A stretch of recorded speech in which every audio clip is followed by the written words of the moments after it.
আজ কথা বলবো ডাক্তার আসলাম উদ্দিন সম্পর্কে।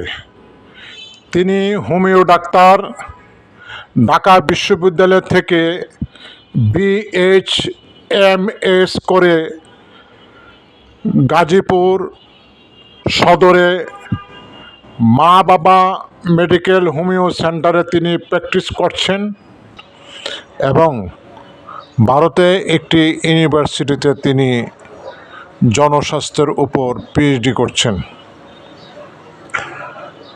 2018 সালে ডাক্তার আসলাম উদ্দিন ঢাকার কমলাপুর পল্লীকবি জসীমউদ্দিন বাড়িতে আমার বক্তৃতা ক্লাসে ভর্তি হয়েছিলেন। তারপর থেকে তিনি সবসময় আমার সাথে যোগাযোগ রেখে চলেছেন। আমার এই বক্তৃতা প্রশিক্ষণ কেন্দ্র থেকে গত 10 বছরে অন্তত কয়েক হাজার শিক্ষার্থী বক্তৃতা শিখে বের হয়ে গেছে। সবাই একরকম না। আমার এখানে সমস্যা হলো বক্তৃতা শেখার পরে কেউ স্বীকার করে না যে আমার এই প্রতিষ্ঠান থেকে বক্তৃতা শিখে গেছেন। কৃতজ্ঞতা স্বীকার করছেন এরকম 10 জন যদি হয়, তার মধ্যে ডাক্তার আসলাম উদ্দিন একজন। তিনি সবসময় স্বীকার করেন যে আমি শাহজাহান আবদালী স্যারের বক্তৃতা ক্লাস থেকে বক্তৃতা শিখে আমি উপকৃত হয়েছি। সেই কারণে তাকে আমি পছন্দ করি।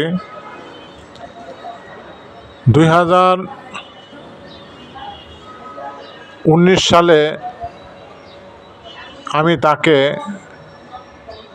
নবাব স্যার সলিমুল্লাহ পুরস্কার দিয়েছিলাম চিকিৎসা সেবা। ওই অনুষ্ঠানে প্রধান অতিথি ছিলেন অধ্যাপক ডক্টর সৈয়দ আনোয়ার হোসেন এবং উদ্বোধক ছিলেন অধ্যাপক ডক্টর শরীফউদ্দিন আহমেদ। তারপর 2024 সালে জাতীয় প্রেস ক্লাবে তাকে শেরে বাংলা পদক দিয়েছি। সেই অনুষ্ঠানে প্রধান অতিথি ছিলেন ঢাকা বিশ্ববিদ্যালয়ের সাবেক ভিসি অধ্যাপক ডক্টর আরিফিন সিদ্দিক স্যার। আমি আসলাম উদ্দিনকে পছন্দ করি এই কারণে তার মধ্যে বিবেকবোধ আছে এবং সংস্কৃতি মনা। আমি যতটুকু জানি তিনি জনস্বাস্থ্য ও পুষ্টি বিশেষজ্ঞ, মোটিভেশনাল স্পিকার। দীর্ঘদিন ধরে তিনি হোমিওপ্যাথিক চিকিৎসা, কিশোরীদের মানসিক স্বাস্থ্য ও সচেতনতা, স্বাস্থ্য শিক্ষা এবং মানব কল্যাণ কর্মকাণ্ডের সাথে জড়িত। তিনি 1984 সালে জামালপুর সদর উপজেলা 10 জুলাই জন্মগ্রহণ করেন। তার বাবা শামসুল হক ছিলেন স্বাস্থ্য পরিদর্শক। তার স্ত্রী রুনা লালও একজন ডাক্তার। তার জন্মদিন পালিত হবে গাজীপুরে। আমাকে দাওয়াত দিয়েছিলেন, কিন্তু আমি যেতে পারবো না এই কারণে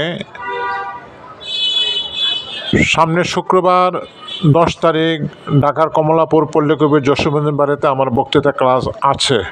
তিনি জানেন, তারপরে আমাকে দাওয়াত দিয়েছেন, আমি যেতে পারবো না। সেই কারণে আপনাদেরকে তার সম্পর্কে এই কথাগুলো জানাচ্ছি। তার সর্বাঙ্গীন মঙ্গল কামনা করে আমি আমার বক্তব্য এখানে শেষ করছি। আল্লাহ হাফেজ।